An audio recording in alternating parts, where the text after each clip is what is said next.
Okay, we are live.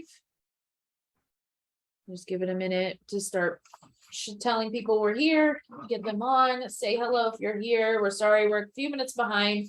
Laura had a technical difficulty with her microphone, so we were waiting on that. I had already gotten like 3 messages. Are you going live today? I'm like, give me a second.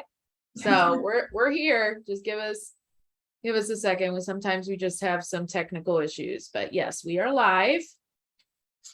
But if you're here, can you say hello? Say where you're from so everyone kind of gets to know each other. Hey, Kara. Hey, Jennifer. Hey, Jessica.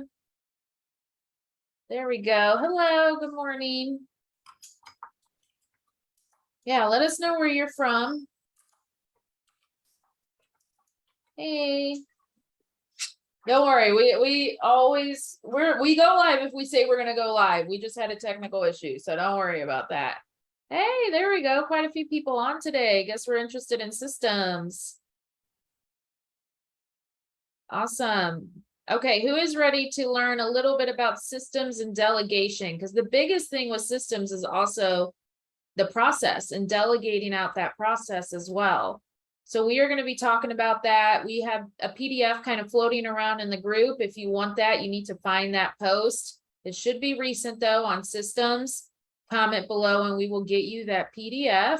But we are going to briefly go over the PDF now. So if you have your PDF, great. If you want to keep notes and stuff, but we're going to go over that. Laura, would you like to start anything before I share?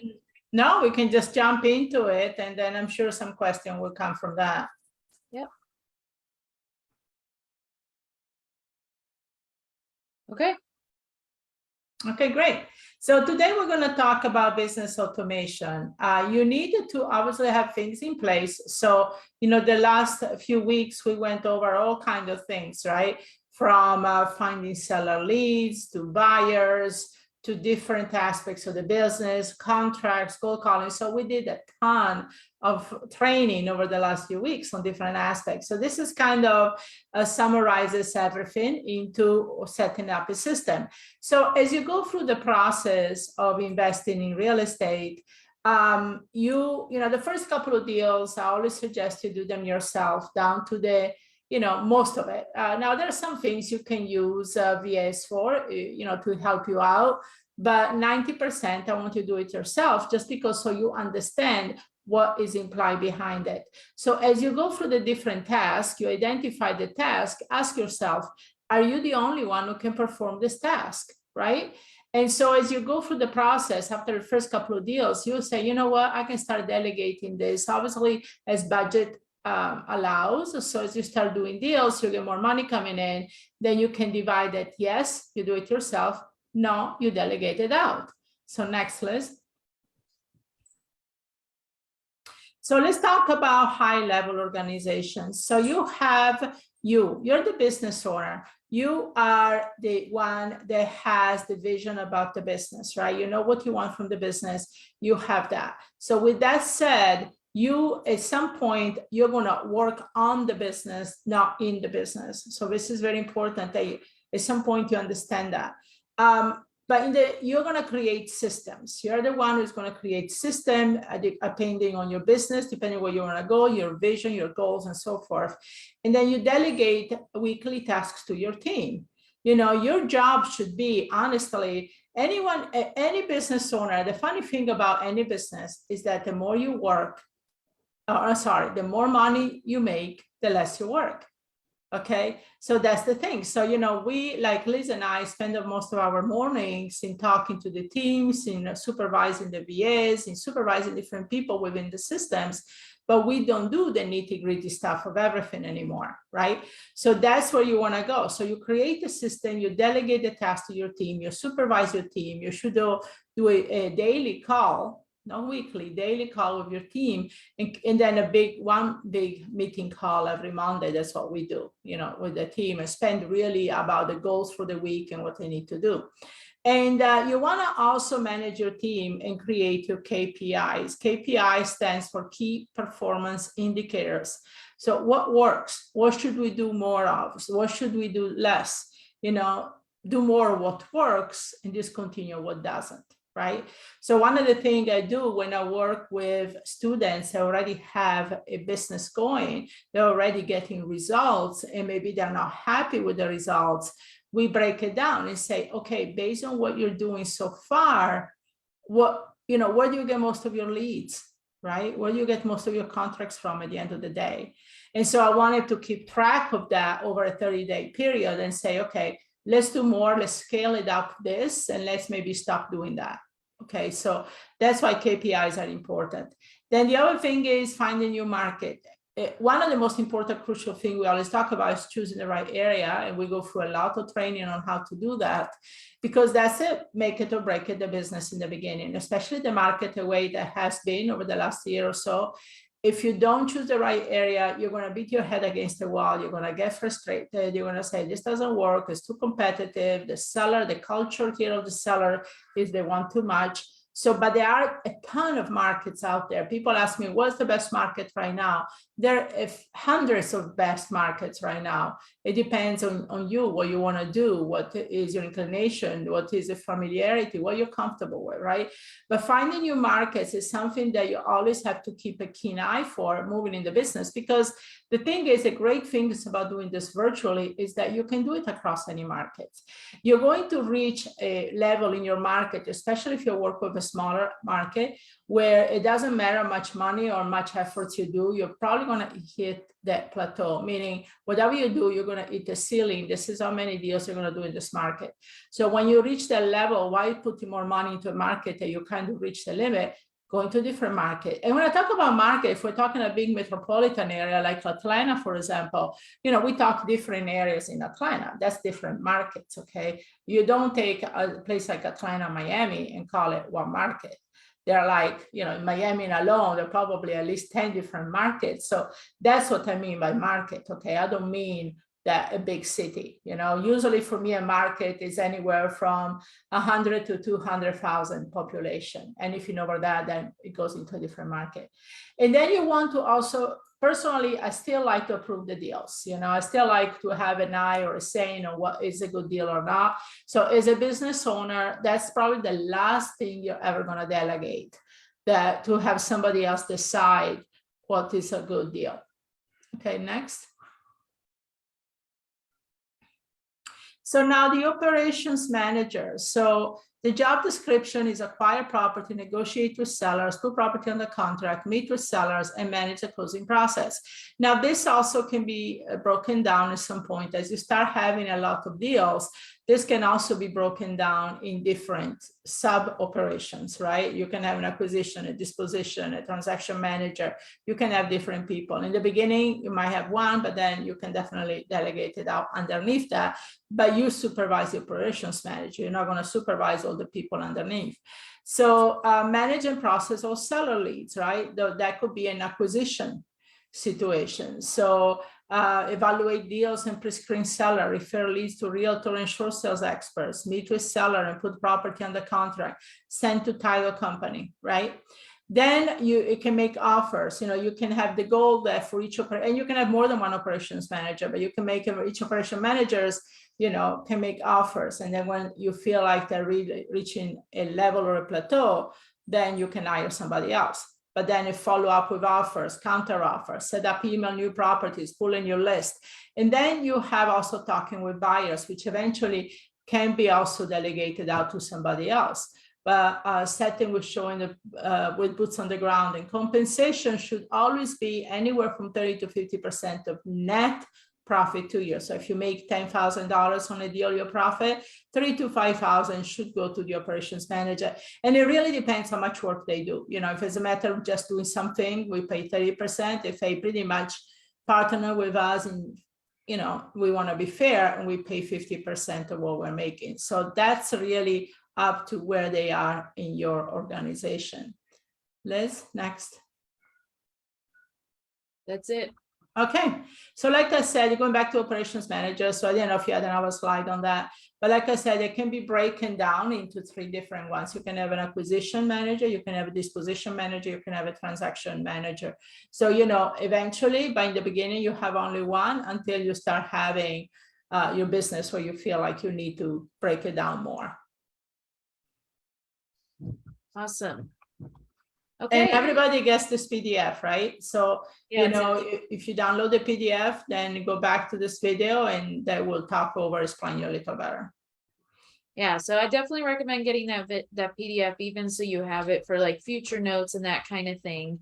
So we're going to open up for questions. This is a mix of questions about what we just went over, as well as an Ask Us Anything. We do allow one question per person. And I went over the system that I love to use as far as like to generate leads and run comps and all of that throughout this week. So check that live out through PropStream, because we do have that as well. But while we wait for the questions to come in, just a reminder, there is about a 10-second delay on Facebook. So if we get off and you said you didn't answer my question, it's probably because you entered it too late. So you want to make sure if you have a question that you ask now. So while we do that, I want to get the raffle going for participation this week. So how this works is for every comment you get entered into our raffle, and then my assistant will spin this wheel and you have that entry and you win a raffle. And we do this every Friday during our biggest live. So the more you comment, the luckier and the higher your chances are, right? So we just really promote that to kind of keep the community and the group going. So while I don't see any questions coming in yet, but while I wait for that, I would like to raffle off. Now, what we're raffling off this week is a complimentary 30-minute one-on-one consultation with Laura. So this is 30 minutes where you can get on, ask her any questions, get some help and some clarity. So if you're super excited and would love to win that, definitely comment in the chat while I go and announce this. So the person that won this, she had commented quite a bit, so she had quite a few entries, and her name is Kenya Woods. So Kenya, congratulations. So congratulations, Kenya. Thank you so much for all your interaction this week. That's fantastic. So how to claim that, I'm going to put the email into the comments here. Is questions@realestateinvestingwomen.com. You can just email that and our assistant will send you a link to book a call with Laura. Thank you, Jessica, for commenting, because I was starting to think that maybe like the comment section froze because I haven't heard anything come in. So thank you for commenting now if you are. So do we have any questions about anything? You can ask us anything. We do one question per person. It could be about systems. It could be anything real estate related. Pick your most burning question.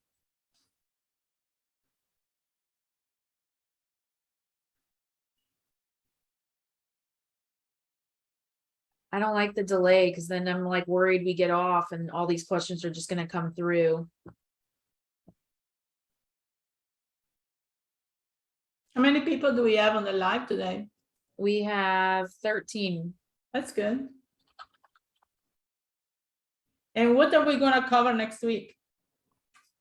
I do not know what's coming up. I can't remember. I don't know. I'll check. I have it set It's up. seller leads, I think, right? Yeah. Oh, it's leads. Yeah. So next week we are focused on leads. If you're super excited about that, comment in the comment section. Super excited for leads, because we are going to be talking about the updated ways of the best top 3 seller leads now. Yeah, that's one of the things, like Liz said, updated ways, because, you know, if you say, oh yeah, I already know, I've seen this before, trust me, which they change depending on what is going on in the market, the industry and everything. So what we said a month or 2 ago might not be the same. I know they're not the same that we're going to talk about next week. So, you know, don't feel like you know that and move on, because that's one of the things that I see a lot of people fail in this business, because they use outdated ways of doing things. This is one of the great things about real estate, is that very dynamic. Things move, things change. Like I said, you never look at a real estate as a, you know, something in time that is not going to work, or, oh my God, you know, with everything going on, is real estate going to still be working? Now, of course, you know, you're dealing with a basic need of humanity, like food and shelter, right? And so it's always going to be, there's always going to be demand. And you as an investor are going to be different than a real estate agent. The real estate agents are more tied to the markets, the ups and downs. You as an investor are facilitating the move of a commodity for where there is a basic need, which is shelter. So, you're going to provide properties to people that can fix them up and sell them. You're going to provide rentals. You're going to find these properties that people feel like they have no other options and they want to sell, but they don't know how. So you are a facilitator of a commodity. You're moving a commodity, and that's always going to be a demand. There is even more of a demand when the market is going to change. And it's not, I never see it as a negative. I just see that things are going to move in a different direction, and you are going to be prepared for that. So look at this actually as a great opportunity when the market changes, because it's going to open up a lot more doors for you guys, and it's going to give you a lot more possibilities. So don't listen to the negative, because the negative see only one side of things. They see the glass half empty. I see the glass half full, right? So that's the thing you want to look at. All right, so we've had a few questions come in. When and where when will you have a webinar, a live webinar, and where? So this is a great question. We are coming, if you're near Orlando or Miami, we are opening for the first live event we've done since COVID, besides retreats there. If we do not get a good enough turnout though, we'll continue virtual. So we are going to be in Orlando on August 13th and Miami on August 24th. I do have a post going out about that today, so look up for that. And I think Monday I have it too. I'm going to post about it. And then we have a virtual webinar on August 17th. So I'm going to post a link to the virtual, but please, if you're in Orlando or Miami and you can make it, please come and meet us in person. It's way better than doing online and on Zoom. So why don't you give them the link to our events page on our EIW website, so they can always keep an eye on what's in person or webinars or all of that. Yeah, so we're going to, I'll post that link there, then you'll have all of them. Just give me 1 second. You want me to put it in chat and then you can just say. Oh, I have it. Okay. Yeah, because that's a page where we post anything that we have coming up. Oh, we did not post the virtual one. We only posted the live ones right now, which is, yeah, that will go out next week, the virtual one, but this is the page for you to follow. That URL right there. I'll also post a virtual, but please, if you're local, come in person, because we're kind of trying this out, but we are not seeing the results that we saw pre-COVID. So we're trying to see where it is. The other thing is, when you do live, obviously in person, a lot of you have been to our retreats, which, by the way, we have another retreat coming up. We're going to post that next week. But the thing is, it's a whole different interaction, right? You get to sit with us, you get to talk to us in person, you get to ask questions. People get so much more out of getting it live in the same room than doing it online. So keep that in mind. We are doing these events, you know, like I said, even if you're 100 miles away, even if you're in Tampa, it's worth for you to come to Orlando or Jacksonville. And the same thing with Miami. It's worth to be in the live with us. The one in Miami, we're gonna co-host it with Juan. So some of you have met our coach. The one in Orlando is gonna be with Liz, because Orlando is where Disney is, and where Disney is, Liz is. So, you know, she already told me I have to go to Disney World that weekend, but that's okay. I love Disney World. And so, you know, with that said, come and see us. Okay, come see us in person. We'd love to meet you. Well, I pretty much told her I'm driving us up there, so she has no choice. She has to come because she has no way getting back. Okay. All right. Thank you guys for all your wonderful comments about my affirmations and interacting. I do really try hard to be as present in the group as I can for you guys. Kara says, I have a question about when I was driving for dollars this week, and it's regarding location. If I see a distressed home, but it's off something like a major road or highway, I personally think it looks like an undesirable place to live. Is that something to pursue or not? I worry about finding a buyer who would be interested in properties. Okay, so I have a really good question, feedback on this. Take your emotions and your personal opinions out of this. Real estate, you have to be almost emotionless and detach yourself. That home obviously has been bought multiple times before, or at least once. And so there are people that are willing to live there. So when you take your personal opinions, your personal emotions out of this business, you're going to succeed. So think about it. If someone's bought it before, that means people do not really care too much about that, especially if you're wholesaling or what have you and getting it for the right price. Just because you won't buy it, and I'm saying this in the most I don't want you to think I'm condescending at all. This is more just like a mindset thing. Just because you won't buy it doesn't mean someone else Yeah, and also I want to add to that, that in this business, never second guess what people do or what they want. Yeah. So never second guess, why would the seller sell this property cheap when he can get more money out of it? Well, because people don't think that way, right? Not everybody's in real estate. Not everybody believes real estate is the answer to a lot of things. So they see this property as a burden. Oh my gosh, I owe these taxes and this property is killing me on taxes. Well, go out and refinance or sell and pay your taxes off, right? That's what we would think, but that's not what they think.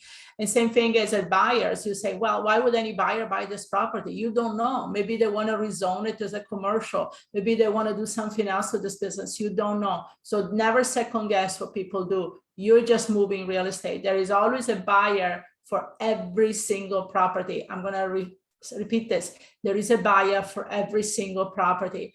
I've sold property that literally you walk in the living room and there was no ceiling. You could see the sky. I've sold property where there was a sinkhole underneath the house. Okay, you could walk into it and be suspended in midair. There is a buyer for every single property. So don't ever think that. Yep. Okay, next question. Do you have a video on the basics of an LLC that I can review? We give recommendations for LLC, but we technically can't give any advice. We do for our students have videos on LLCs, but your best bet is to talk to a tax accountant. We legally cannot give you any advice on LLCs, unfortunately. So I recommend talking to a CPA or somebody that's knowledgeable in the real estate business, telling them what you want to do, and they can set that up for you. Okay. All right. Misty, write your questions down. She goes, I always draw a blank about questions and I know I have a million. So when it comes down to your questions, just write them down. That way that when it comes down to a Q&A, you have something you can ask. And thank you. I'm glad my affirmations are helping. Sometime in the future, I think it would be nice to talk about how to handle pre-foreclosures and perhaps the emotional dynamics of dealing with people in the best way. That's some advice for us, some tips. Great. Well, write it somewhere. Maybe as one of the topics we can cover one of the weeks. Yeah. Especially moving forward, if we start seeing that there is an increase in foreclosures, then definitely that's going to be another thing we're going to bring back up. I haven't talked about pre-foreclosures the last few years because really it was not a topic that would bring in a lot of leads. Yeah. But the market is changing, and we were talking about this on our call. And I've mentioned it before, the market is changing and you really want to be very clear and cautious of who you follow when they give you advice. Make sure that this is an investor that has been through at least one recession, especially the 2007, 2008. I can tell you now that most of the investing gurus out there started after that crash. So you want to make sure that as you move forward, and we've been saying this all week to other people too, is that you follow people that are going to give you advice that have gone through this before. Laura's gone through 3.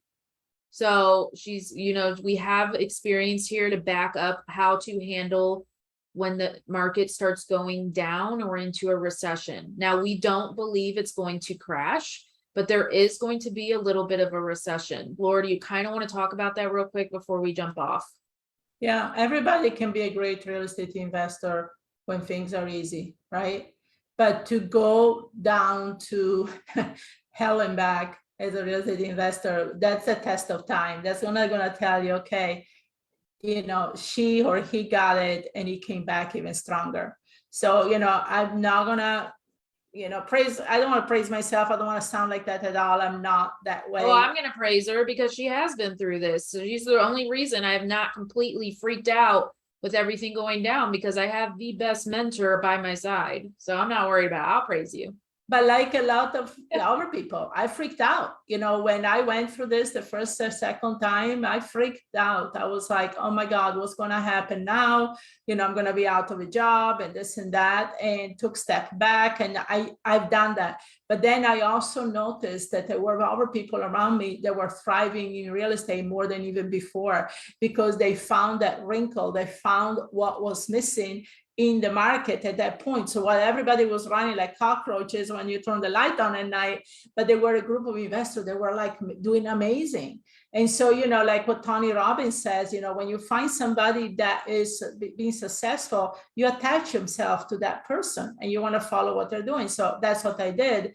And that's how I was able to. Now I am at the point that I want to be a guiding light for people. I want to help people to say, okay, when things happen, when COVID happened 2 years ago, I was like, you know what? Let's roll our sleeves up. How can we turn this business around? How can we see opportunities out there? And the people that followed me and listened to me in 2020, now they're doing amazing. Because if you bought real estate in 2020, just when everybody was else was freaking out, like I bought real estate, boom, now the property is worth twice as much, right? So that's the thing that's happening. Now, that's why you want to follow somebody that knows that that's going to happen. I'm not going to sit here and tell you, no, things are going to happen. We're going to have a big adjustment, but I'm seeing that as an opportunity, not as a handicap. So make sure that also you follow people that are not too optimistic in the way they say, oh yeah, don't worry about that. No, that's not true. You take that in consideration. You don't worry about it. But then you also, like I love that saying that says you have no control over the wind, but you can adjust your sails. So, if you are you love to go sailing, you understand that. So, it's just like adjust your sail. There is another opportunity that's going to come along. Look at this as a great opportunity because all the fly-by-nights real estate investors, all the gurus and real estate mentors that really have now solid foundation, they don't know how to navigate these times, are going to fall. And you're going to see who is going to stay steady, who is going to see the lighthouse. That's why I have the lighthouse as my representation. If you go to my personal website, which is lauralameri.com, you see a lighthouse in my header because I believe in being a lighthouse. I believe in guiding you guys through these times. So stay with us, stick with us. Trust me, you're not going to be left at sea. Okay. Awesome. Okay. Well, no more questions came in. So let me know what you thought about this live, what you thought about the talk of how to delegate out. I went over a system the other day. I hope that at the end, the little bit of mindset portion we went into really helped you guys out. As well. And I hope you have a wonderful, wonderful weekend. And we will be live on seller leads next week. So it's going to be a really good week. I know that's really popular. And this applies whether you are wholesaling, buying, hold, fix, and flip, whatever you're doing, finding these leads, it does not matter. That's going to be what we're covering for next week. Great. Well, have a great week. We got one more question. Sorry, we have one more question. I don't think she asked a question yet. So what is the best adjustment we can make now during this time? The best adjustment is, I wouldn't say adjustment. I would say really get yourself organized. Okay. You still have the framework of the business is going to be the same. How you set up the system, it's going to change a little bit as far as where the best leads coming from, right? If we're going to have a wave of pre-foreclosures or bankruptcy, well, then we're going to train more on those. Okay, but the framework is going to stay the same. So how you process your leads, how you contact your leads, how you talk to potential sellers, how you market your properties, how you write your contracts, how you do the whole structure of the system is the same. So the best thing for you right now is to proceed like nothing is happening. Just have everything is working as of right now. We're going to go into leads next week. Just work as usual, or don't worry about it. Work as usual. And then eventually things change. Trust me, I'll be the first to let you know. Yeah, and it's all a mindset. If you are going to be scared of this recession, you're going to really attract more of your fear. You're going to attract what you don't want. So we are going to be talking about this on Monday. I am doing a live mindset call on Monday of how to rewire your brain for success. And even if you're already successful, how to get you to the next level. Because Laura and I do mindset every morning. And I have just read this amazing book. I will mention it on Monday. And it really talks about rewiring your brain. And I've heard this a million times, but obviously when you do mindset consistently, you kind of get stuck into the same notions and all of that. So your biggest thing is that. So if you want to be on our call Monday, August 1st at 8 p.m. Eastern, comment mindset below, and I will make sure that you get access info for that. But it's really, really important how you talk to yourself through recessions, but even through the highs and lows of everyday life. And you want to be really careful what you're thinking. And it's okay if you have a negative thought here and there, just readjust what you're thinking. but don't stress over it. You know, do not stress over how this is going to go or what's going to happen in the recession. I know that says easier said than done, but it is really important that how you talk to yourself, that you make sure that you are saying the right things. So we will be talking a lot about that on Monday. So if you want to be there, I see some coming through, comment mindset below into this comment, and I will make sure that you get access to that. It is at Monday at 8 p.m. Eastern. So we will be having that, and that is open to all of REIW communities. So it's not just to the students. We do some mindset calls with just the students. This is to everybody, to the public. All right, Lori, you have anything else? No, have a great weekend. It's hot as I think I just came down from North Carolina, and it's been in the 90s all the way through with humidity. Where I'm back in South Florida now. Enjoy the heat, enjoy the weekend, jump in the water and have fun, and see you next week. All right, bye everybody. Have a wonderful weekend. Bye.